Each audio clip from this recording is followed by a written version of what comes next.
Hello, everyone. Welcome back to Coffee number 5. I'm sipping away here, and I was actually talking before this podcast and the challenges of many of the brands that they work with us. We were talking about that beyond all the efforts that we can do in marketing, social media, it's still important to have products on shelves, to differentiate the difference. I'm being redundant, to understand the difference between marketing and sales. And those two, they collaborate with each other, but they're not the same. So today I brought Patricia. And Patricia, you want to introduce yourself? And I mean, she's an expert in the beauty industry. She's been doing this for a long, long time. And she's not only helping brands to create their beauty brands, she's also helping companies to lead them and to understand what it takes to be on a shelf and to be a consumer product or a beauty product and be purchased by retailers. So welcome, Patricia. Thank you so much for having me. My name is Patricia. I'm the owner of Beauty Brander, and we are a strategic advisory firm, and I work with entrepreneurs, beauty founders, and helping them create, scale, or expand their beauty brands domestically and internationally. So I'm very excited to be here and join you on this conversation, which will be very, very interesting. I'm sure it will be, because let's talk about, because of course I can tell you the notions of, and every person who comes to me, they think they know marketing. They think that they know how to do Instagram because they have access to a phone, but they're not taking in consideration algorithms, design, engagement, so many other things that we need to take in consideration. And I'm sure that for a new brand that they are created the brand, you see all those errors that they're making at the time of launching the product. To me, the first error that I can see is people not doing the research and understanding who are their competition and not finding how unique they are and what you're going to be featuring, your core beliefs or attributes that makes you different from your competition. Exactly. And that's anytime I work with any of my clients, the first month is really digging into that specifically, especially for the new ones or the ones who've been around for maybe a couple of years and they don't understand why they're not making any revenue. So really understanding what sets you apart and knowing really who your customers are before you even get into what product are you selling. So because it's great to have a good product idea, but do you know who it is that who is it that needs that product? So there's a lot of times they don't dig deep enough in understanding who that is. And then you understand who your competition based off of that, like who else is that person shopping for?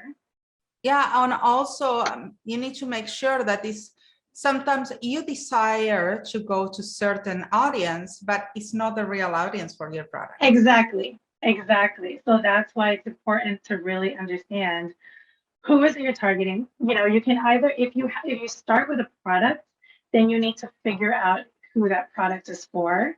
But if you start with your audience, thinking about them first, it's almost easier because you could really identify what their pain points are and then develop a product. Yeah, what are their problems? What do you need? Where is that gap? Where is that hole that Exactly, because if you're starting, and 90% of the people I work with start with the product idea first, so it's almost harder to explain the need from the product versus when you're explaining what is that person needs.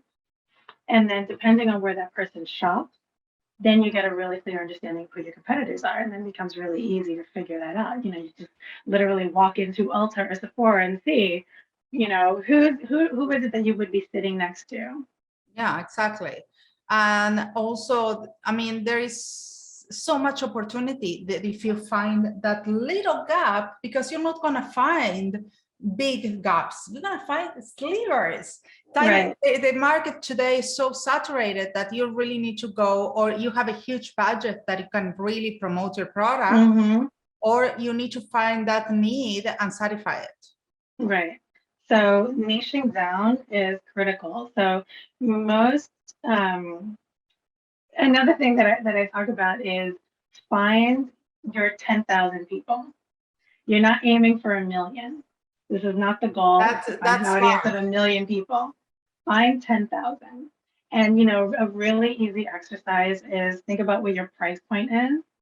So let's say your product is $25 on average. Multiply that by 10,000. That's a couple $1,000,000. Well, So already I think a it's lot easier of to find. Yeah.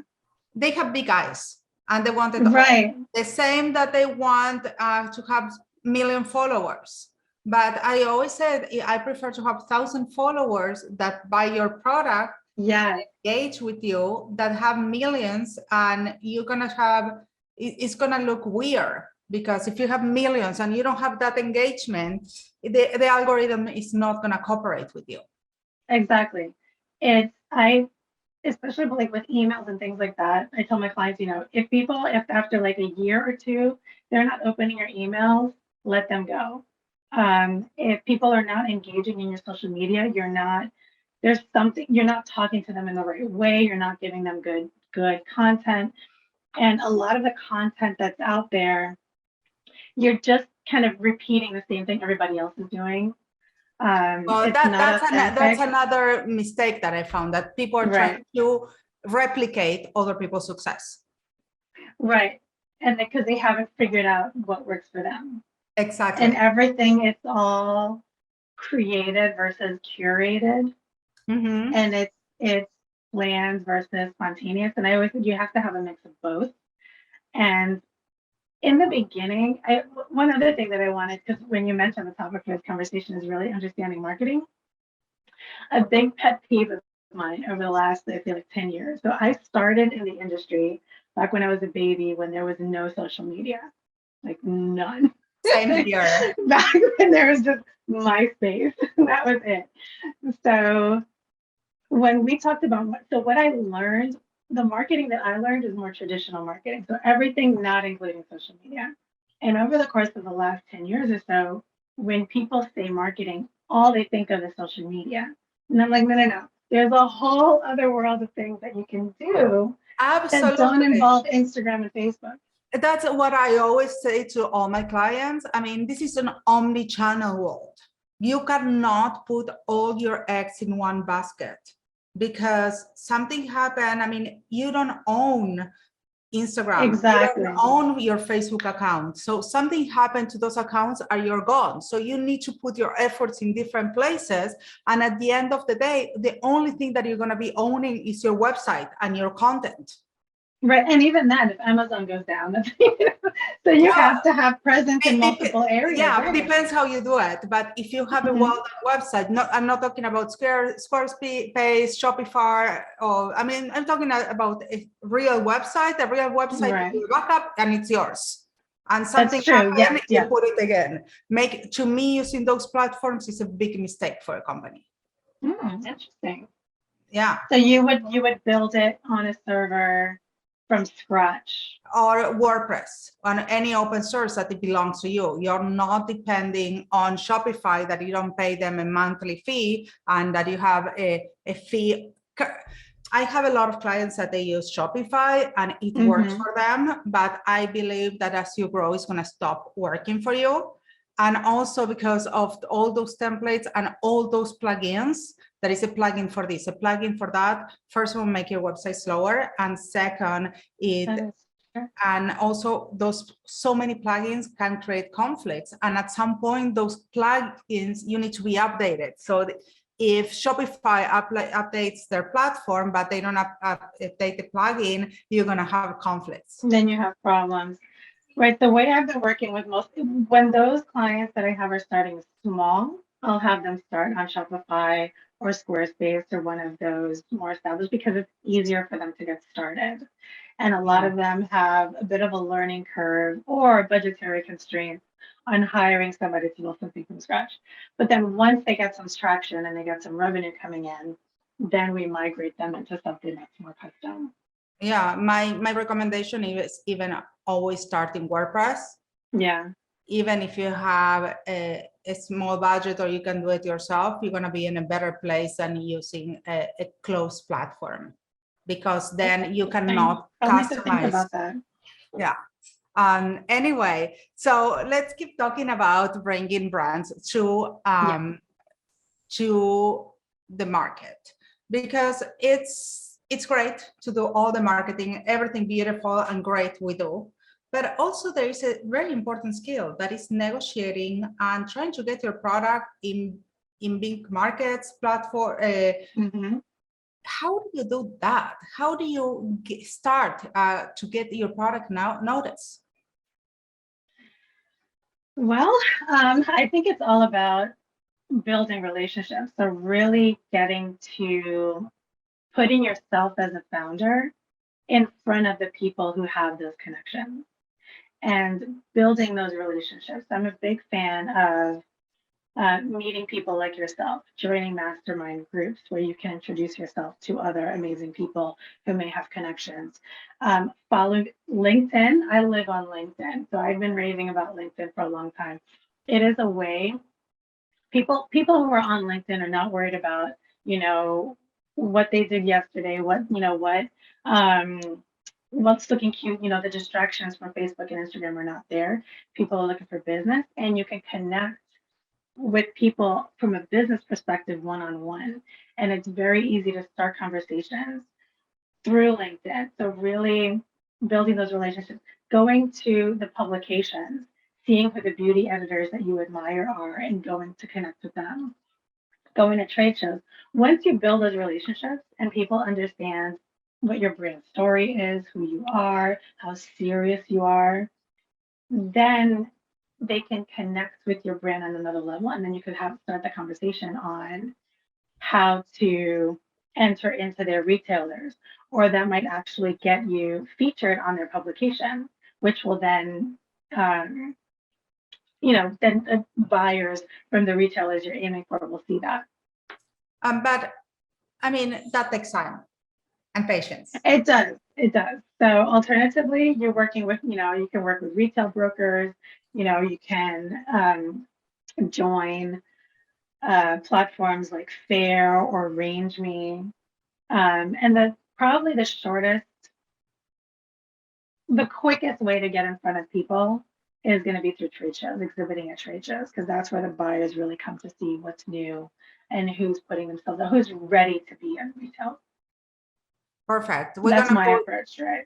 Yeah, but let me ask you a question. Since someone comes to you, for example, or have a new brand, how long average take them to have product and have it on the market?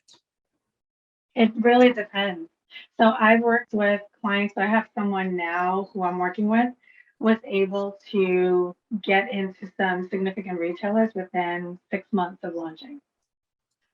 Okay. And others have struggled, 3 years in. And it just really depends what the retailer is looking for.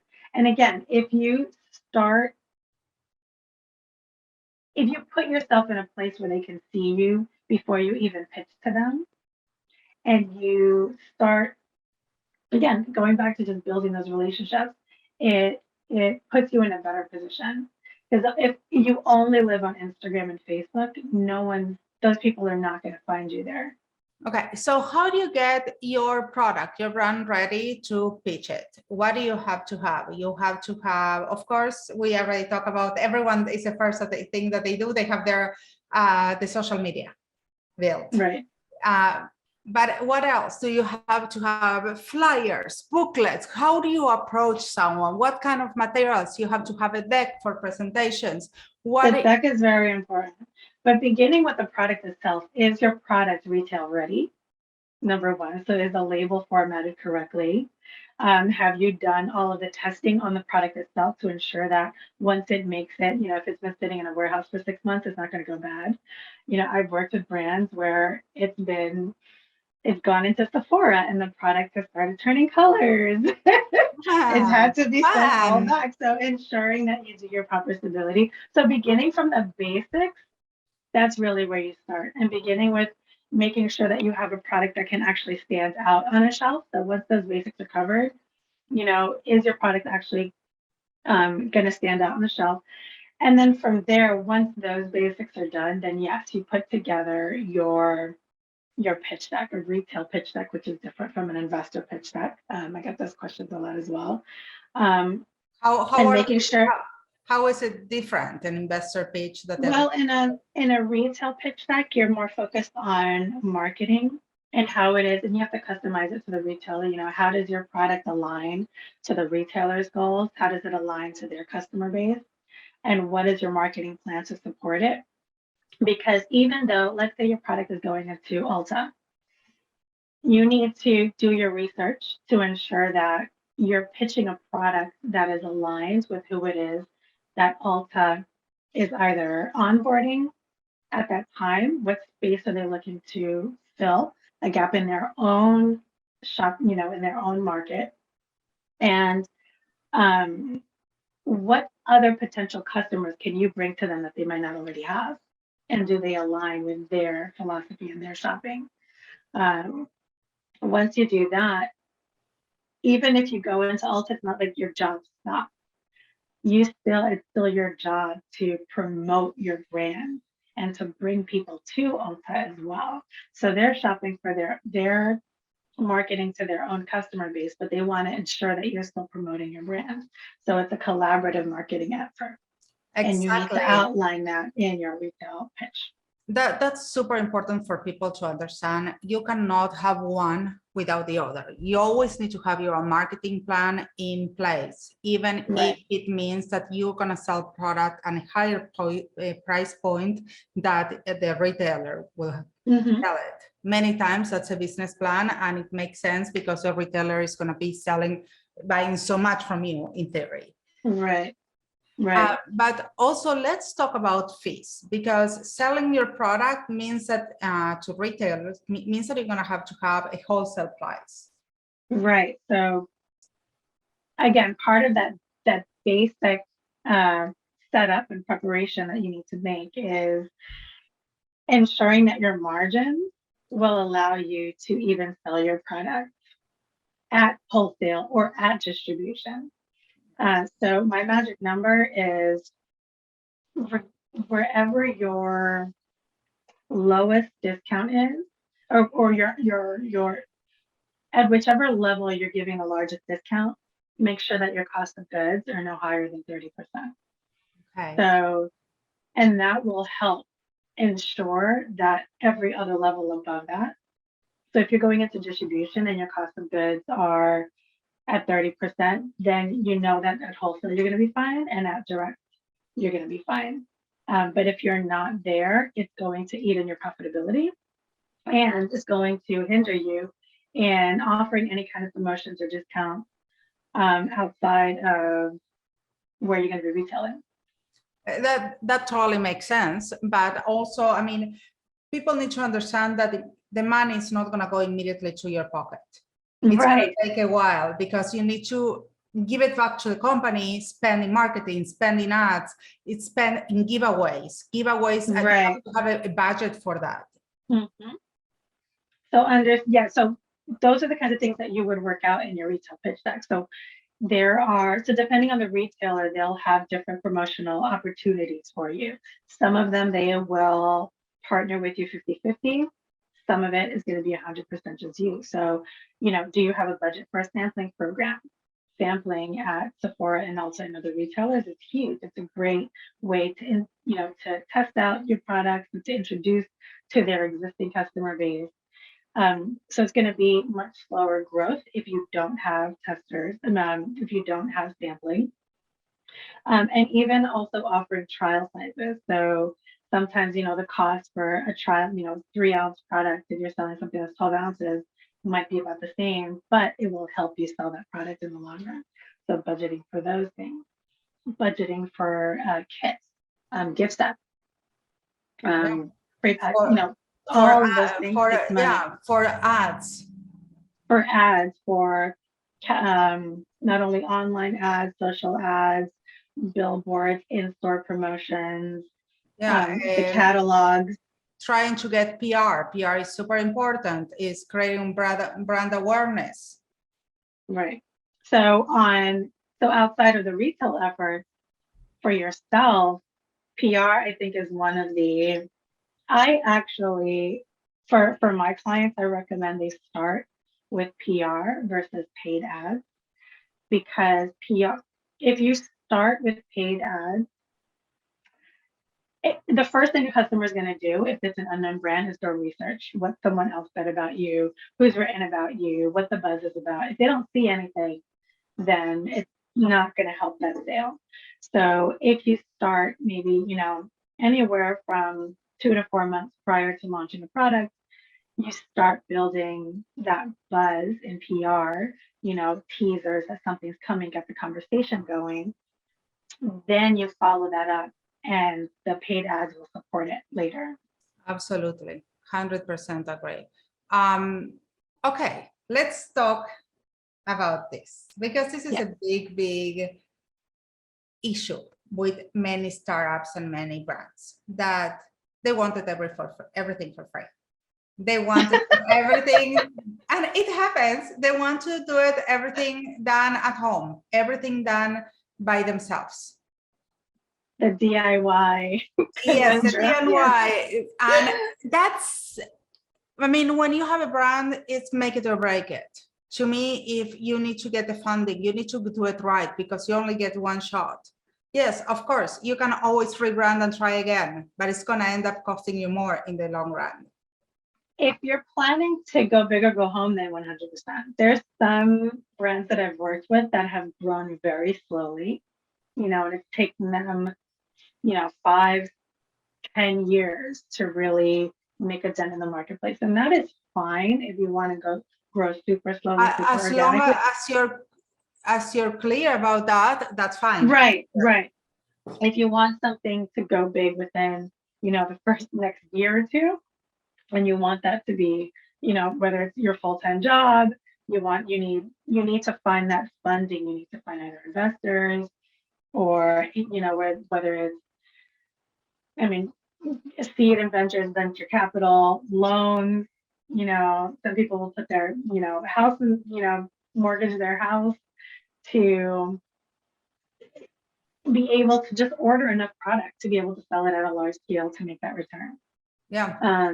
But my recommendation, yes, go for it. The DI for beauty over the last several years, formulating at home has become this big thing, and everybody wants to, make their product in the kitchen and sell it on, and then go straight to Sephora. It's not going to happen. No. You're going to hit a threshold. Either the product, most people are not chemists. This is real science. Yes. It's not just mixing, and the liability is huge. The liability is huge. The cost, the labor behind that is huge. The equipment is very expensive, and once you hit a threshold of the amount of product that you're developing, you may only be able to produce 100 units of something in your house per week. But what happens if you get an order for 1,000 or 5,000 or 10,000? It's going to be very difficult for you to produce that in-house. So working with a trusted contract manufacturer is key. Yeah, I see that as a path lately, that people are have these great ideas, which is wonderful, but they don't have a plan. They don't have a budget. And that's what people, you or me, we come in and we can tell them, okay, but people are still, many times they want to still do things in their own way. Yeah, no, for people who are stuck in that mentality, it's going to be difficult to work with them, because this is the beauty industry in general is very cash intensive. There's a lot of money that needs to go into it just to get the product made, let alone everything else. You can easily spend $100,000 just on products. So you know, it all depends on the quantities that you're starting with and how many SKUs you have, but that doesn't include PR, marketing, operations, overhead, like none of it.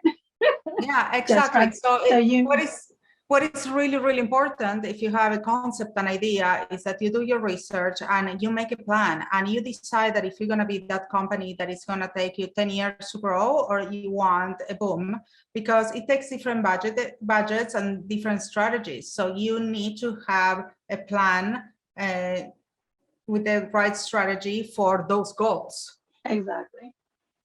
Okay, Exactly. so we were talking about those errors that we see of people starting, but what's a way that we can find out, or we can give them tools for success with their line? What tools are the tools for success? Wow. So, I mean, there's doing research, Huh? being organized, really gaining an understanding of numbers is very important. And I think at a very basic level, being resilient and having that kind of personality that's all about solving problems. Okay. I think that at the most basic level is those are personal tools that we need. Being able to figure things out, solve problems, and keep going kind of no matter what, be fully committed. And then in terms of tools, there are, you know, different things online and places that where you can find certain information. But one of the things that I'm looking to kind of fill that gap is there isn't really one place online where you can find this is the list of things that I need to build my brand and have it laid out for you and organized in a step-by-step fashion. And that's one of the things that I'm looking to build this year, is take everything that I've been doing with my clients and literally step one, do this, step two, do that, step three, do this. And you can have, you know, and I give you the worksheets, the software, the tools, the do this, don't do all of that, and lay it out in a way that would be easy to follow. And if you follow all of those steps in the right order at the right time with the right people and the right, you know, software, then you have a good shot at building Being something that's prepared and ready workable. for success. Right. But then you need to have all of those other personal skills and being resilient and prepared and, you know, working till 2 o'clock in the morning if you have to. Of course. And researching and being able to work with other people. That's another, you know, this industry is all about working with people and talking to people and building relationships both with your vendors, your advisors, your team, your customers. It all kind of comes together. Before we go, I want to ask you the same question I ask everyone. We learn from our mistakes. Tell us a story of a mistake you made and that you learned, and what did you learn from it? Oh my Lord. A mistake. Well, I can say when I first started my consulting business, I made a big mistake when it came to how I organize my business and my pricing. Okay. So, and understanding what for me, coming from a background in product marketing, it took a bit of a learning curve for me to learn how to run a service-based business, because it's very different in how it's marketed and how it's priced. And so I had to, you know, even with, you know, my decades of, you know, experience in marketing, it did take a second for me to learn. But I think that my biggest lesson was once I realized the mistake that I was making, pausing. And it's okay to hit pause and redo whatever it was that you got wrong. That is completely okay. And I think a lot of entrepreneurs start, you know, you go through these moments of whether it's imposter syndrome or you feel like you're failing. It's okay to kind of start over and rethink your plan and pivot. And since I've, gone through that, it's been a lot easier. It's been a lot smoother. I've been happier. And That's amazing. yeah, Love it. yeah. Thank you so much for being here, You're having coffee very with me. welcome. And everyone else out there, I will see you next week.